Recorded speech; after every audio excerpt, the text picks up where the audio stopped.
Is our This meeting is being recorded. Hope you got that. I'm going to continue. This is a special edition series of Green Drinks, and we really thank you for sharing an hour with us this evening on what felt like a spring-like day. Isn't it great? I just love being outside today. We appreciate your time. We are in a virtual format, obviously. We used to get together in person for Green Drinks, and it kills me that we can't be social anymore, but that's the way it is for now. And for the next 3 months, as we present this series, we'll be doing it on a virtual format. I'm here with Savannah Little and Chris Joyell. And Savannah is our AmeriCorps staffer, and Chris is our speaker this evening. I wanted to just kind of go over the plan. I'm going to talk a little bit about who we are, and we're going to talk a little bit about the Hendersonville or the Henderson County comprehensive planning process. And then I'll introduce our speaker. We encourage you to write questions in the Q&A, and I'm going to turn it over to Savannah to just kind of review this format, this webinar format with you. Hello, everyone. Thanks for tuning in tonight. As Katie mentioned, I'll be here kind of for tech support. So yeah, if you guys have any questions that come up where like maybe you can't hear or something like that, if you just drop it in the regular chat, I can chat with you and we can see if we can fix that. Any other questions you have, we ask that you put them in the Q&A box. And if you guys have probably all used Zoom at this point, but if you haven't, or if you've never used the webinar feature, we have on the little toolbar, if you swipe or if it's on your laptop, it's typically at the bottom, I think, but there's a little Q&A box. And so as questions come up, feel free to drop them in the chat. The way that we're going to do it tonight, as Katie mentioned, is we're going to wait till the end to answer questions, but as they come up, feel free to drop them in the chat. And yeah, I think that is all. And if you would like to rewatch any of this tonight, this is being recorded, and it will be on the MountainTrue web YouTube, and I think it'll be on the Conserving Carolina YouTube as well. So there'll be different opportunities to rewatch it if you'd like. And with that, I'll turn it back over to Katie. Thank you very much.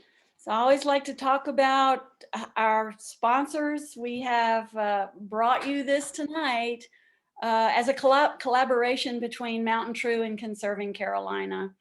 And I say it every time, I'll say it again, they're the best environmental nonprofits in Western North Carolina. And please join them both if you're not a member of both. We survive and work on the front lines by your support. Your financial support is very important to us. So thank you for that. Green Drinks, we are one of 500 chapters worldwide. It's a movement. People like us get together and talk about and learn about the environment. So I always like to think we're not alone, that we're doing this in conjunction with a movement. So why do we think the current planning process is important? Excuse me for reading this, but I want to get it right. With today's challenges in growth, demographics, technology, social values, and lifestyles, it's important to look beyond the next budget cycle and think about long-term strategies for a better future. To become proactive and shape the upcoming changes to our advantage, we have to participate and ask for a larger context for our budgets and programs. That's what our county government is asking us to do right now with the 2045 comprehensive planning process. County leaders are inviting us to envision the future we want so they have permission to lead us. We know growth is happening. We're feeling it right now. We know that people want to share in what we have. Climate refugees are coming from coastal areas where the ocean is encroaching. They're coming to escape the fires out west and the hurricanes of the Gulf. What we need to figure out is where we're going to put them to avoid sprawling out into our beloved farmland and natural areas. We need your help. We need you to participate. And there's time. We're about halfway through the planning process and we're waiting to see the first draft of the plan. There will be time to give more public feedback and we will keep you posted on the timing. I want to tell you a little bit about our next 3 presentations in our series called Good Growth Makes Good Sense. On March 10th, Conserving Carolina's Executive Director, Kieran Rowe, and Land Protection Director, Tom Fonslow, will speak about land conservation and farmland preservation.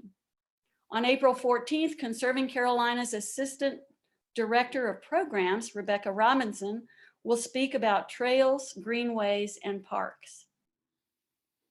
On May 12th, MountainTrue's Green River Keeper, Gray Jernigan, and the French Broad River Keeper, Hartwell Carson, will report on the state of the river, how land use planning can make or break water quality.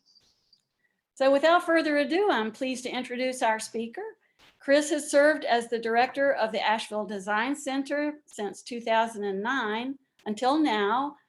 They've merged with MountainTrue in 2017. He connects designers, architects, engineers, landscape architects, planners, and graphic designers with projects that promote healthy, vibrant, and equitable communities. Prior to his arrival in Western North Carolina, Chris worked with the Nature Conservancy, the Connecticut River Watershed Council, and the League of Conservation Voters. Tonight, he's talking to us about smart growth and how we can look to the past to plan for the future. Chris?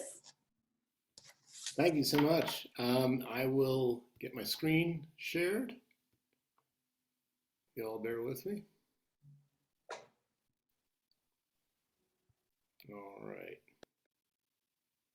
So as Katie had mentioned, I head up the Healthy Communities program here at MountainTrue, and prior to that, worked with the Asheville Design Center. So for the past 15 years or so, I've really been focused on the built environment, and that's what we're going to talk about today. I've got a background in environmental and land use law, and a little bit of environmental advocacy as well. Very excited to be working on the Henderson Comprehensive Plan. We have a number of plans in the region that are popping up at the same time. Buncombe County is also engaged in their planning process. And there's a lot that we can learn from these neighboring counties and what they're working on. So today I will just jump right into it and kind of set the stage for the discussion. I wanted to start with an image of the what's known as the Land to Sky region. That is the 4-county region that we're in. Starting at the top with Madison County, Buncombe County in the middle. At the bottom, you've got Henderson County and Transylvania County to the west.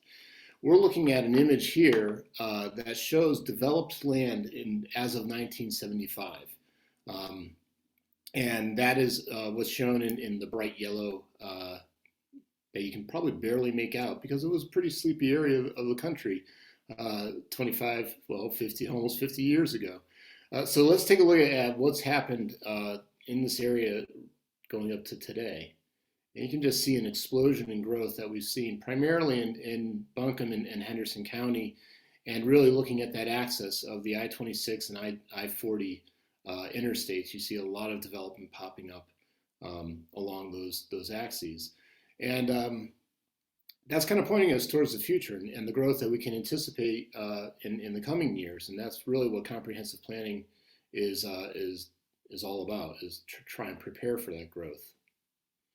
So the growth that Henderson County has experienced, we've seen over the last 20 years about 30% growth within the county, and that growth has not just been isolated to the municipalities within the county, not just Hendersonville and Laurel Park and Mills River and the other incorporated towns, but also in the unincorporated areas. We've seen a very similar growth rate. So we're seeing growth almost consistent throughout the county.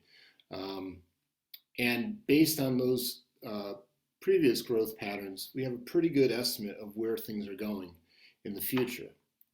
Now, hold on a second. There we go. And one of the factors that's out there ahead of us that we still haven't, I think, fully wrapped our heads around is how climate change is going to change the migration patterns to our area of the state. it's estimated that that we're going to see a significant boost. Even looking at past growth patterns, we can probably anticipate an acceleration in the next 25 years. So the numbers that I'm going to present to you are actually rather conservative, and it's kind of scary to think about that. But when we think about what's going to be coming to our area in the next 25 years, a lot of that migration is going to be coming from the coastal areas like Florida and the Gulf Coast. And we're seeing a lot of folks coming in from the west as well, as wildfires are pushing a lot of people out of California and into more hospitable climates like you find here in the mountains. So I think that the growth that's being estimated for Henderson County at current rate is probably at the low end. But right now, the state budget office is predicting that in the next 25 years, Henderson County will be receiving about 39,000 people. So that's about the capacity of the Atlanta Braves new stadium, just to give you a visual of how many people are coming to Henderson County in the next 25 years. Housing experts have taken that number, and they estimate that that's going to require us to build 17,000 new homes in order to house all those people. So that sets the stage for today's discussion. We have to build 17,000 new homes to welcome 39,000 new neighbors, and we need to figure out where they're all going to go. And the good news is that we have a process for that. The state requires that any county that undergoes any kind of land use control, like zoning, is required to update a comprehensive plan every 20 years. And that gives communities a chance to be able to look back, see what's happened in the past 20 years since the last time that they updated their plan, and see what worked, what didn't work, and then anticipate how they can accommodate growth and encourage the things that they want to see in their county for the next 20 years. So I'll leave this up for just a second, because at the bottom you'll see the website for Henderson County's 2045 plan. Really encourage you to go there. You can learn more about the virtual meetings that have been scheduled, the survey, which I'll touch on when we get to the end, which is still open. So just to give you an idea of where we are in that process, Katie had said that we are just about in the middle of that process, and that would be correct. We are right in smack in the middle. The public input portion of this process will close at the end of this month. So that's really your opportunity as a citizen to be able to weigh in on this plan and to share your vision for the future of Henderson County. The best way to do that is going to be through the survey that they've made available. Again, we'll provide that link at the end. And if you have had the opportunity to attend any of the meetings, a couple were in person, several were virtual, but it's a great way to share your thoughts with the county staff and the consulting team that's working with them in developing that plan. But we are far enough into that process now that we're beginning to see emerging themes that are coming out of the surveys and the interviews and the stakeholder meetings that the county and their consultants have been conducting, and it's beginning to shape up. We're getting a sense of where this plan is going. I'm going to be focused primarily today on growth management and housing, because the two go hand in hand, but there's really no way to separate growth management and housing from transportation or the preservation of agricultural lands or environmentally sensitive lands. All these things are connected. And so as I start today in the beginning of this 4-part series in addressing the built environment, keep in mind that we'll be getting to our agricultural lands, our transportation networks, and our and environmentally significant areas as we go further into this speaker series. But as I said, today I'm really going to focus on those 39,000 people, those 17,000 homes, and figuring out where they're all going to go. As a guidepost for doing that, the MountainTrue as well as the Asheville Design Center prior to that both have subscribed to what is known as SMART growth principles. Those are 10 principles that really encapsulate what makes a vibrant, thriving community. And it's a great guide for how to develop and basically provide the most opportunity for growth while also protecting the areas that matter to us most. I'm not going to have enough time today to be able to go through all 10 of those, and you're probably thankful for that. But I will be zeroing in on a couple key principles today and then showing how they connect to all the other principles. And so I'm going to start off today really by talking about the idea of taking those 39,000 people and those 17,000 homes and directing that development towards our existing communities. That is one of the key principles within smart growth, and I feel probably the most important one because so many other things tear off of it. But that is, it's not necessarily a new concept. It makes a lot of sense, both fiscally and socially. But it's also the way that we've built for years, and by years I mean for millennia. Going back to Egyptian times, this is the way that we have typically grown, is that we concentrate our development in areas where we have already made significant investment. So when we think about the benefits that come with that, it creates a stronger tax base because first you are really concentrating that growth on in areas, again, where you've already made an investment, and you're going to get a stronger tax return from that development on a per acre basis when you concentrate that development in existing developed areas. It also makes sense because it provides homes closer to jobs and services that we all need. Rather than encouraging sprawl and pushing people further and further away from our job centers and our service centers. The idea here is to try and situate those people closer to those areas so that they don't necessarily have to get in a car to get there, or if they do, it's going to be a shorter commute, and that we're not pushing that growth to the very boundaries of the county.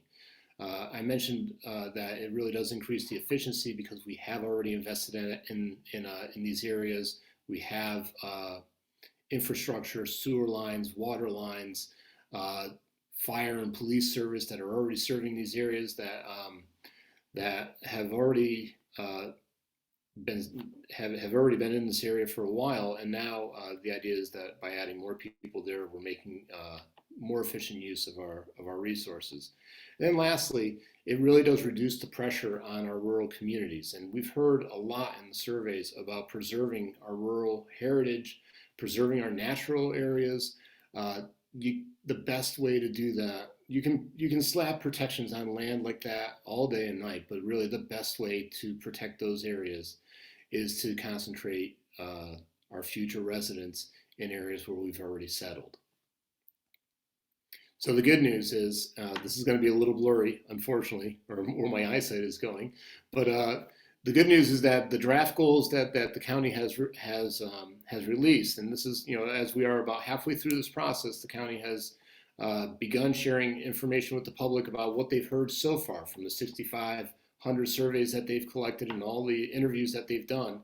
And the first goal that they've identified is to direct growth to areas where services and infrastructure are present or planned, and to stay away from areas that are sensitive, environmentally sensitive or agricultural lands. So it's great to see that this draft plan or the draft goals are already pointing us in this direction and aligning with that smart growth principle. So this map might be a little bit too busy, I think, to truly discern what's going on here. But I think that if you focus on the yellow area in the center and the grayish areas, outlined in red is what we call the urban service area. That is really the extension of our MSD sewer lines and Hendersonville's water service as well. It only makes sense that that's where we want to concentrate growth because, again, that's where our infrastructure already exists and where our jobs and our services currently reside. So this urban service area is typically an area where you want to focus that growth that we can anticipate while trying to protect the areas on the outside of that. There are transition areas that are probably what we'll call beige on this map. If you look primarily to the east and a little bit to the west, you'll see these transition areas, these rural urban transition areas that acknowledge that while we are going to see a great concentration of people in the municipal areas and within that urban service area, we should also expect that we're going to see growth starting to expand out into those transition areas.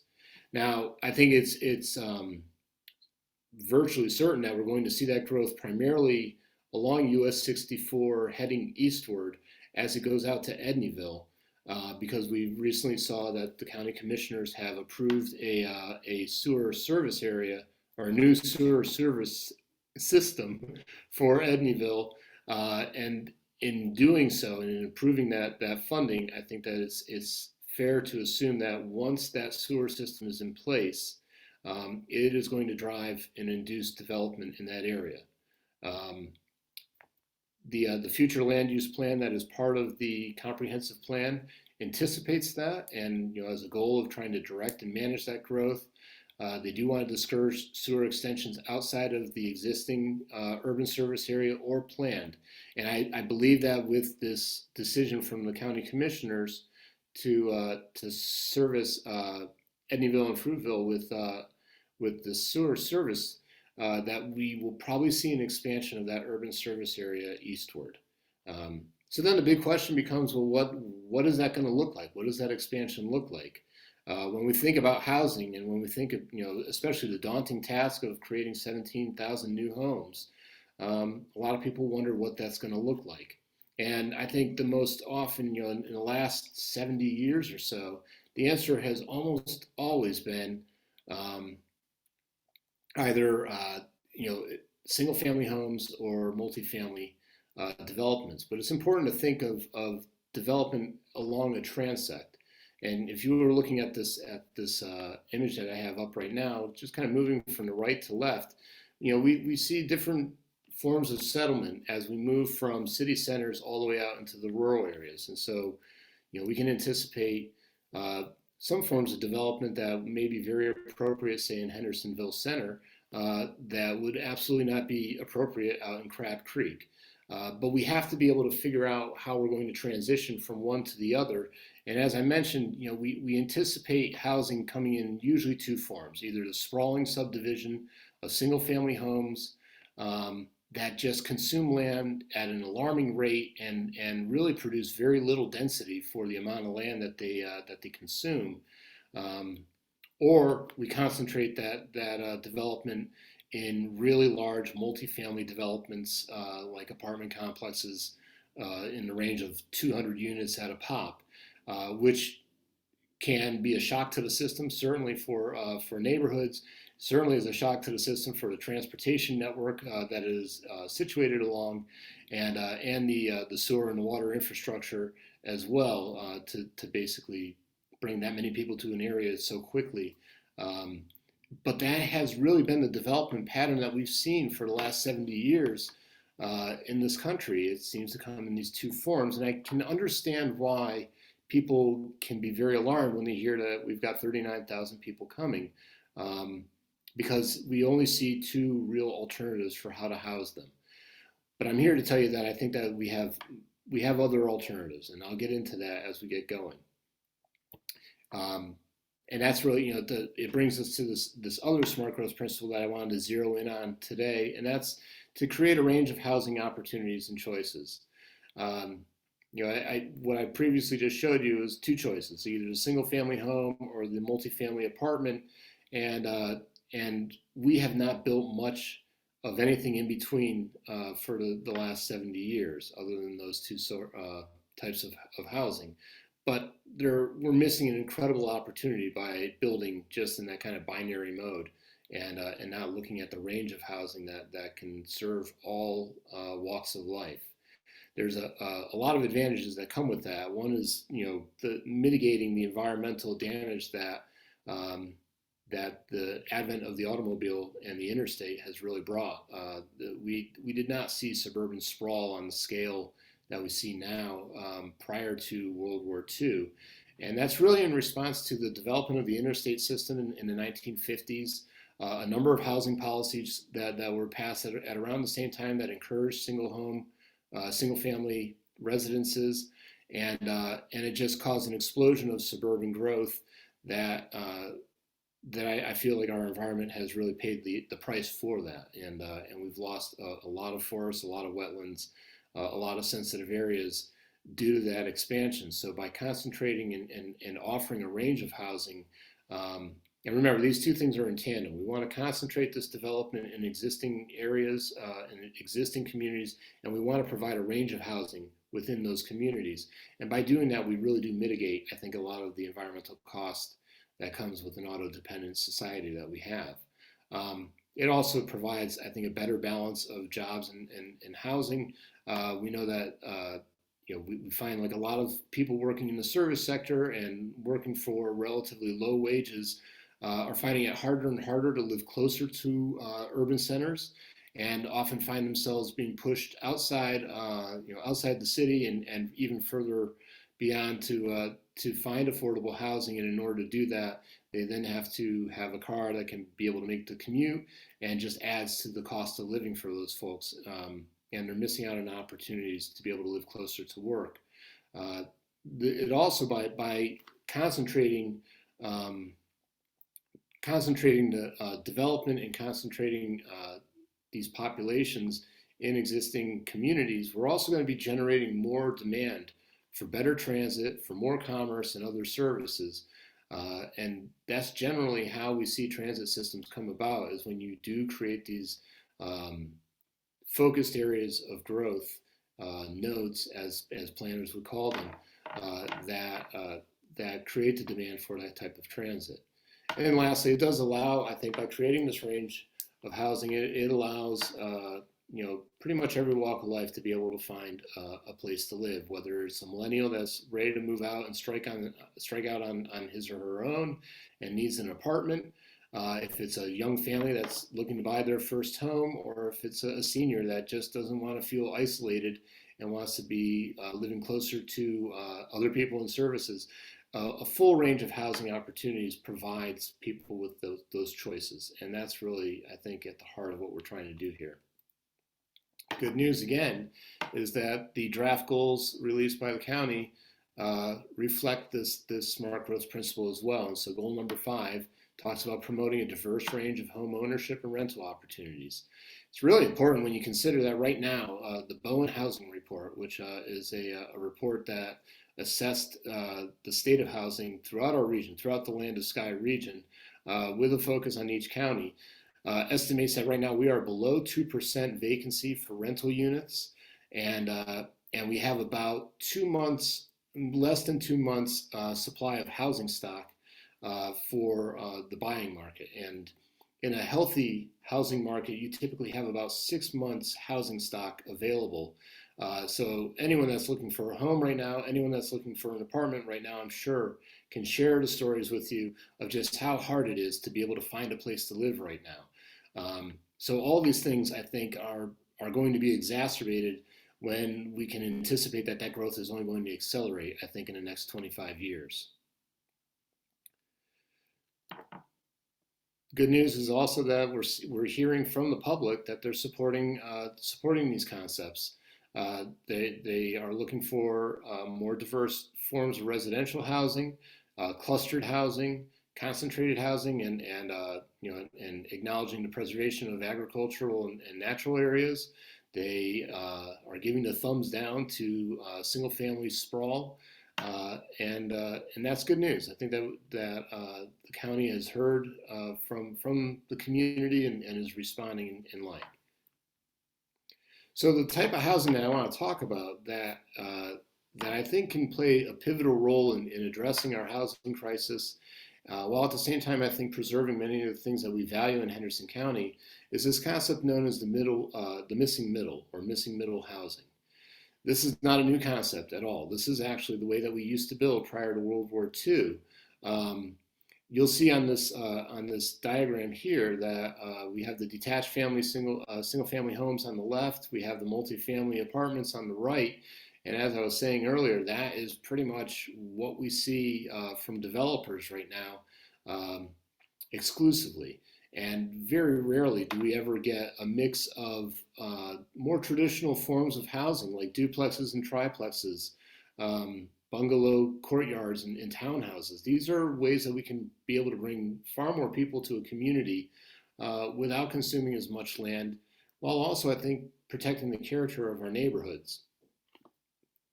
You know, I say that I live in West Asheville, and in my neighborhood, within, I would say within a 3-minute walk of my neighborhood, I can come up on a six unit apartment sitting on a 1/4 acre of land.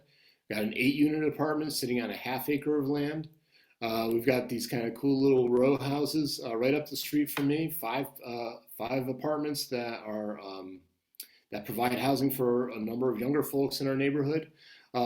All of these forms of housing are all within about a 2-minute walk of the main street in West Asheville. So you can walk to the supermarket, you can walk to the bakery, to the barber shop, to the school.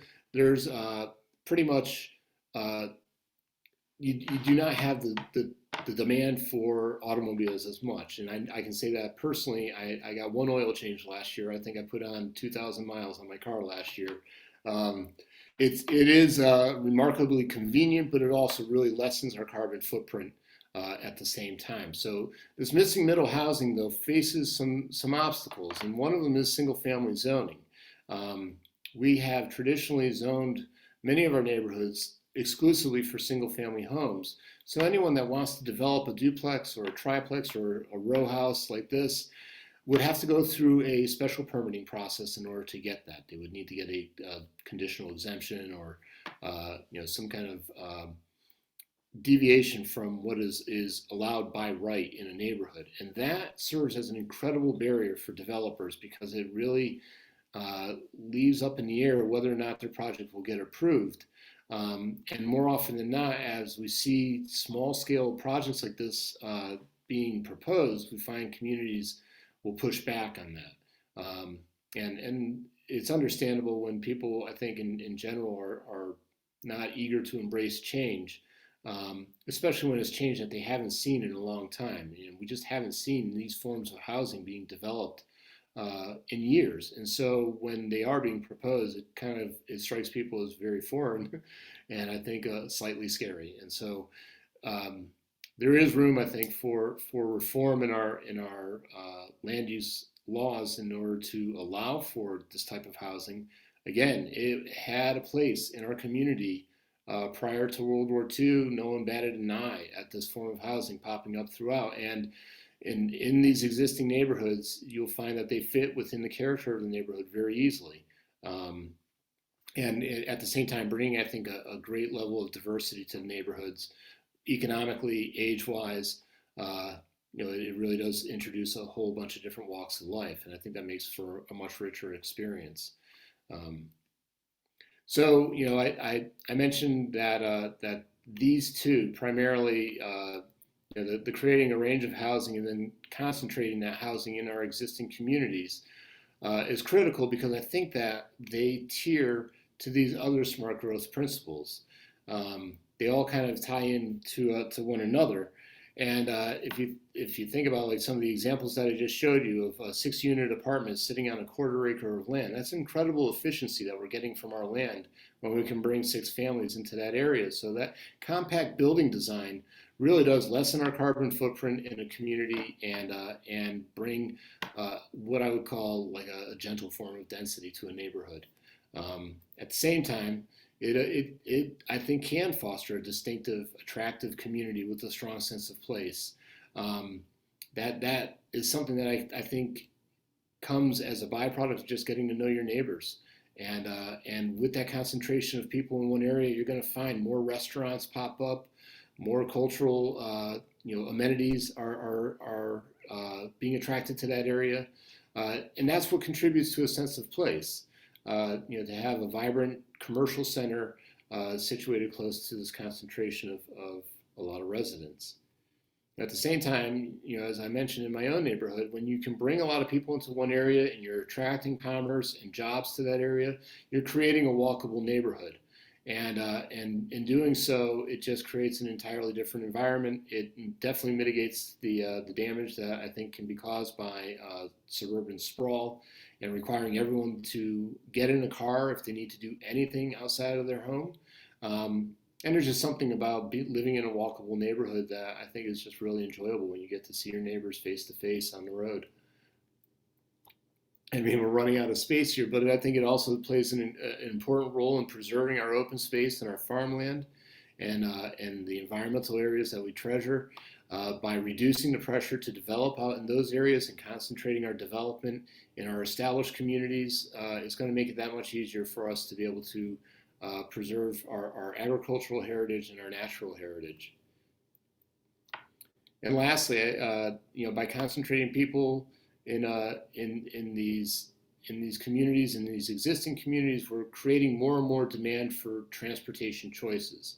So that if you do not necessarily want to buy another car, I know many millennials that don't even want to buy a car, and they want to have the opportunity to either take a bus, ride their bike, or walk to their destination. And that only comes when you create enough demand for that. And that's really what comes by concentrating development in existing communities, providing that range of housing so that you get all walks of life living in that community. It really does trigger all these other elements of smart growth that create incredibly vibrant communities.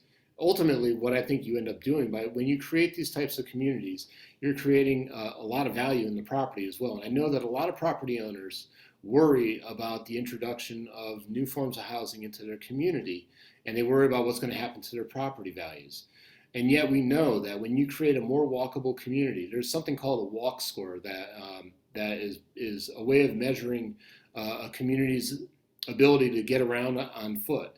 And that score can vary. My neighborhood is around a 74, I believe. But if you go on the other side of Louisiana Avenue in Asheville, it plummets down to 36. With every point that walk score goes up, you're also seeing about a 1% increase in the value of the properties in that area. So I think that a lot of these smart growth principles also secure and safeguard the investments that people feel that they've made in their homes. And by inviting this form of development into their community, I think they're only going to see the value of their homes go up. So I know that is a big concern for a lot of folks, but I can say it's living proof here in West Asheville. We've seen that as we've created a walkable community with a diverse range of houses, the housing market has shot up here beyond anyone's imagination. So with all that, it's really just a short and sweet version of the smart growth principles. I think it provides a wonderful opportunity to address the folks that are coming here, how we can accommodate them in such a way that we can preserve the character of our community, we can preserve our agricultural lands and the beautiful natural areas that we have on the outer reaches of our of Henderson County, while at the same time, I think providing a vibrant community and a vibrant home for a lot of folks that are going to be coming here in the near future. So if you want to weigh in on this process, as we mentioned, we're about halfway through the comprehensive planning process. You won't have another opportunity to weigh in like this until probably 2045. So instead of waiting 20 years, this is your chance to jump in right now. And at the website that you see at the bottom of your screen, that'll take you to a link to the survey that the county is providing. Definitely encourage you, if you haven't done so already. 6,500 of your neighbors have done so. They've weighed in, and they're informing this plan. And as we saw with the draft goals that have been released by the county, they're hearing a lot of really good ideas from the community. And I think that if they hear more of it, I think they're going to be that much more eager to follow through when it comes time to actually implementing this plan. So with that, I am going to open it up to any questions that folks may have. I'll leave it on this screen just so that folks have an opportunity to check out that website if they need to. Hey, Chris, before we get into the questions, I did want to mention to everyone that there will be another opportunity other than the survey to weigh in, because the consultants are putting together the draft plan right now. And in early summer, we expect to see that the public will have more opportunities to go and look at the draft plan and weigh in again. So it's not just the survey part that you'll have an opportunity for. That's a great point. And I'm really hopeful that we will see COVID receding at that point. I believe that they were anticipating a public meeting sometime in May to be able to review that draft plan. So we'll be certain to share that information with the folks that have signed up for today's talk and any of our future talks. And if you're on MountainTrue's mailing list or Conserving Carolinas, I'm sure we'll be sharing that information with you as well. But I think that we're going to have an opportunity to be able to weigh in on that draft plan in person. So thanks, Katie. Great point in bringing that up. Certainly, though, don't miss that opportunity to take the survey now and then be able to come back and see if they took your thoughts in that survey and put that into a draft plan. My It's guess is the people who are with us today have done that. I know I kind of suspect that as well. Savannah, are you seeing any questions for Chris? I don't see any yet. Okay, well, I had one. I was wondering, Chris, if we can incentivize that middle housing within our communities. I think that developers get the most revenue from building big houses. How are we gonna get them to build middle housing? Well, there are a number of incentives out there, not just for middle housing, but for affordable housing as well. There are tax credits that are available for affordable housing, and there is, I think, definitely an opportunity within our land use regulations to be able to incentivize denser development. A lot of times we have kind of antiquated regulations that require setbacks, that require parking requirements that tend to limit the ability to fully develop a piece of land. As I mentioned earlier, the single-family zoning in and of itself can serve as a barrier to virtually every other form of housing. So I think that it does require some change in policy in how we use our land. There's open space requirements. There's even in Nashville we have a tree ordinance. A lot of those regulations can be tweaked in such a way so that there are incentives to create more density on the property without necessarily going up in scale and creating like a 5-story apartment complex. There's ways that you can encourage that kind of density on the land, while at the same time I think sometimes reducing the parking requirements. It varies from municipality to municipality. But I've seen it where sometimes for every apartment, it requires 2 parking spaces. And if you are developing in a city, if you're developing anywhere, parking tends to be the driver behind development. I was kind of shocked to learn this, but if you're developing in a city and you need to require parking, it's going to require structured parking, which is your parking decks, and that costs almost $25,000 per slot. So you can just see how a developer instantly starts eating up any of their profit in trying to provide parking. And if you move out into less intensely developed areas, more suburban areas, then that parking starts to take the shape of surface parking. So we start eating up acres of land in order to accommodate cars rather than people. And as I've been saying, I think like the last 70 years, we've been designing our country for cars rather than for people.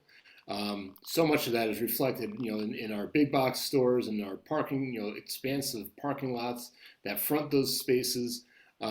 That's not the way that we used to develop, and that's not the way that say like Main Street in Hendersonville was not developed in that way. It was developed on a human scale, and when we think of developing on a human scale, I think that we can bring density to areas that do not offend people's sensibilities, and I think can really add to the charm and the attractiveness of a neighborhood if it's done correctly.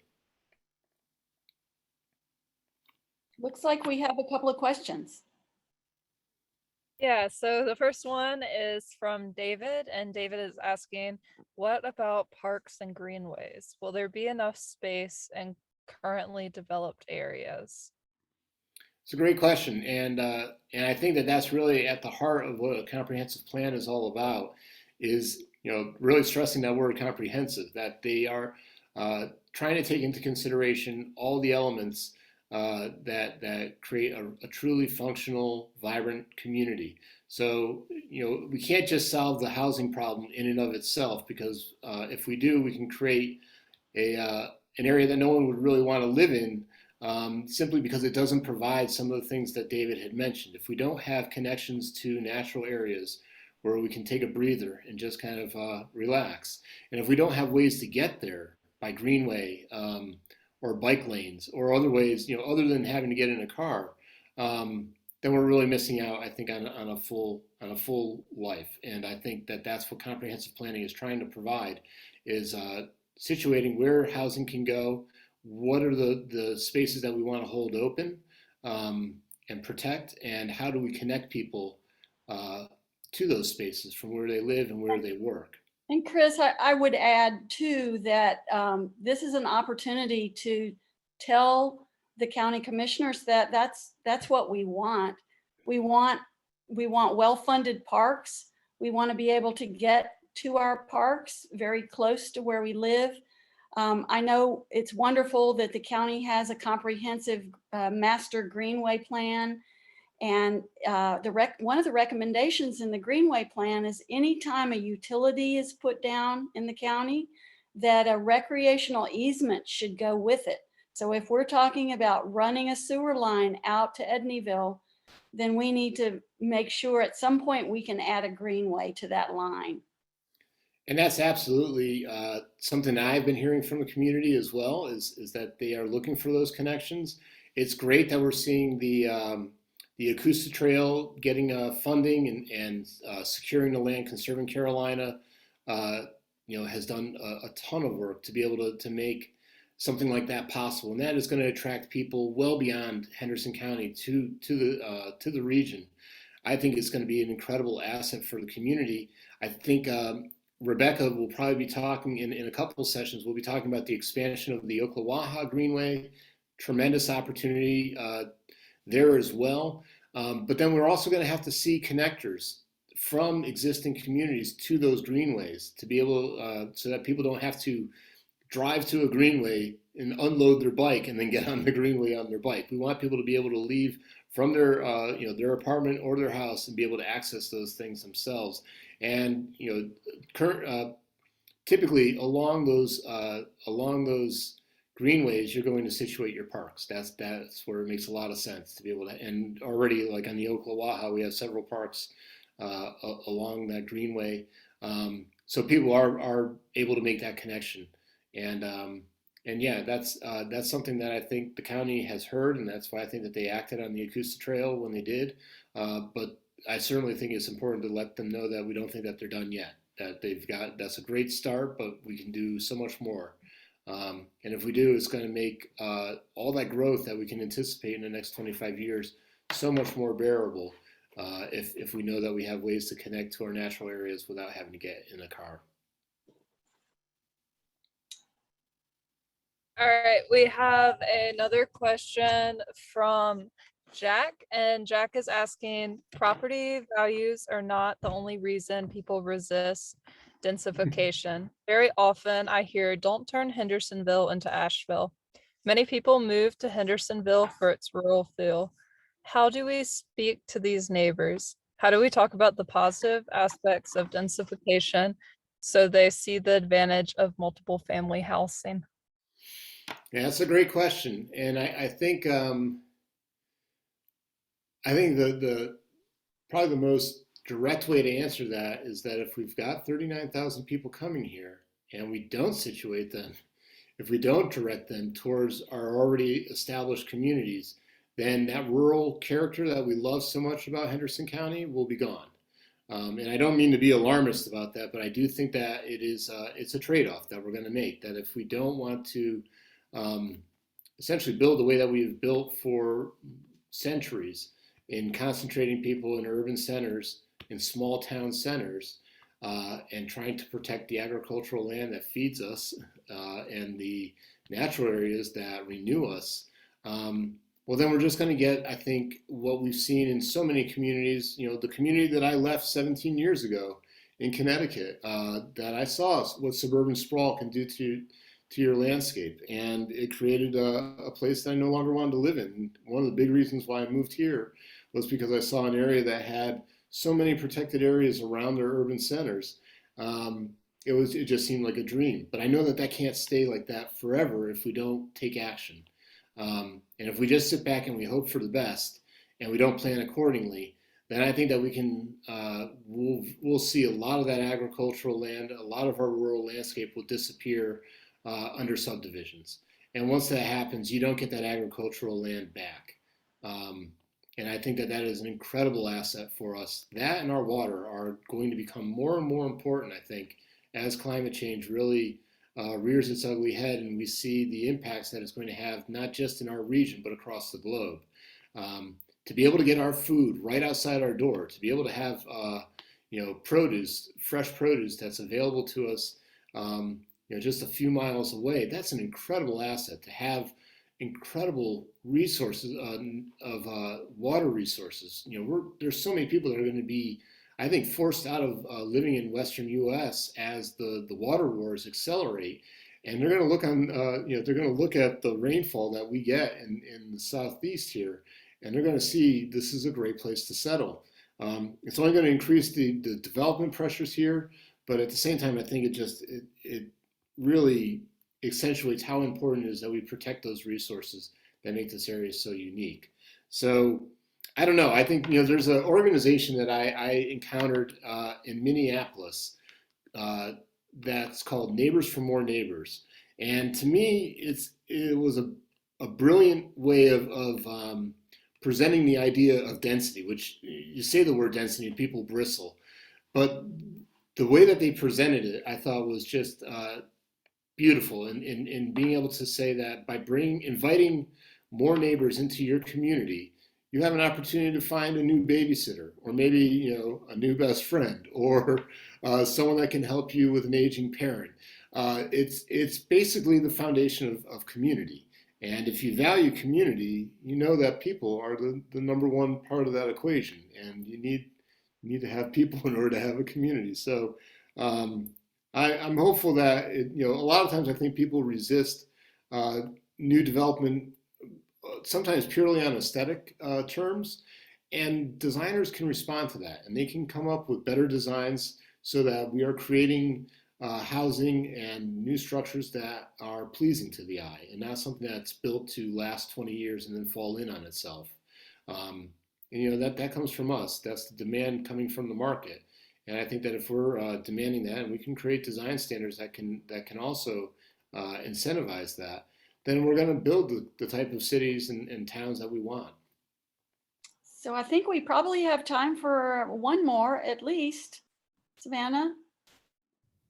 So Chris is asking, I understand that Hendersonville also plans to open a comprehensive plan process before long. Are there things we should think about to smooth possible conflicts between visions?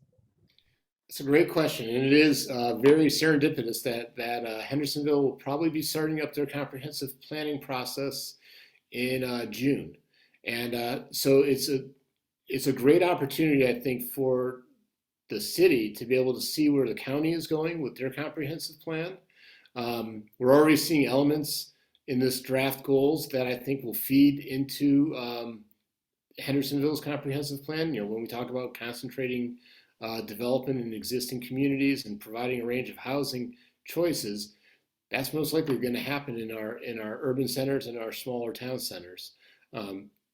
So I think that there is an opportunity for Henderson and Hendersonville to work together. And I know that there are some outstanding issues around sewer and water that are I've seen those issues in so many counties. It's kind of persistent in counties and their county seats. But I think that if we see cooperation between both the city administration and the county administration, I think that you can get some really good results there.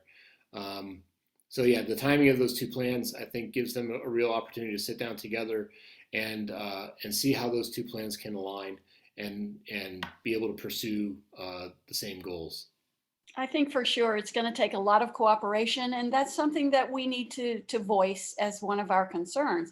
But unless we work together on this and collaborate, then we're not going to get the product or the end results that we want. Yeah, absolutely. Okay, so we like to stay close to our 1 hour on the nose. That's pretty close. So we have 5 minutes. Do we have one more? We do. So Sharon is asking, what is the future of mobile home housing? I noticed they've been clearing trees from so many trailer parks. I'm sorry, could you repeat that? I missed the first part. Yeah. Sorry about that. No It's problem. Sharon is asking, what's the future of mobile home housing? I Ah, noticed okay. they've been clearing a lot of trees from trailer parks. I I don't have an answer to that yet. I think that that's going to determine, that is a policy that the county is going to have to grapple with as they develop this plan. And of course, a plan is just a plan. It's just a piece of paper until you actually start enacting policy that comes out of that plan. So this is, I don't want to belittle this process. This is the easy part. The easy part is getting our aspirations down on paper. It's going to take a lot of work to then take those visions and bring that to county government to enact the policies that we want to see take place. I will say that I've been working with a number of mobile home communities in Buncombe County around similar issues, and I have to say that there is something about mobile home communities that strike me as perhaps the last vestige of truly affordable housing left in our community. I think that they get a bad rap. But I will say that for a number of the people that I know that live in mobile home communities, they will boast that they own their home, and they own their home without a mortgage. And I have to say, I'm a little jealous when they say something like that. Many of them do not own the land that is underneath them. And that is a real predicament, because a lot of mobile home owners are renting the land that is underneath them, and that landowner can very easily one day change their mind, decide to clear out the mobile homes, and take a bid from a home developer, and suddenly you lose a lot of affordable housing in return for what could be single family homes in return. There are in municipalities like Asheville tree ordinances that govern just how many trees we can take down in a given area, or how many trees need to be preserved, and recognizing the value of tree canopy and what that can do for quality of life, not to mention energy usage. There's a lot of value to that. But I will say that in a lot of mobile home communities, those decisions are not really in the hands of the homeowners. It is in the hands of the landowner. And there are some movements in mobile home communities to cooperatively buy the land from the landowner and actually have cooperative ownership of the land. Incredible models that I've seen played out here in Buncombe County. So I think that there is hope. And I also think that there's been incredible advancements in mobile home development in the past few years. I think a lot of the bad rap that gets is kind of attached to the 1960s trailer that we're all familiar with, but manufactured homes are coming in all different forms now. And yet there are a lot of prohibitions in many communities to having mobile home developments. And I think that it might be something worth revisiting, especially when we consider that the design standards for those homes have changed drastically in the last 20 years. So I think that there is an opportunity to revisit that in the comprehensive plan. Okay, I'm gonna interject here because our time is up. I Yeah. would tell you all that Chris is on the staff of MountainTrue, and you can contact him by going to our website. So if you have more discussion, more questions, please reach out to Chris through our website. And before you go, please know that next month we have Conserving Carolinas, Kieran Rowe and Tom Fonslow to speak about land conservation and farmland protection. And then in April, we're doing that trails, greenways, and parks. And then on May 12th, it's all about water quality and what land use planning does for or against water quality. So good growth makes good sense. I love the play on word. It makes good money sense too, CENTS. So hang in there with us and have a good evening, everyone. Thank you again for joining us. Yeah, thanks so much.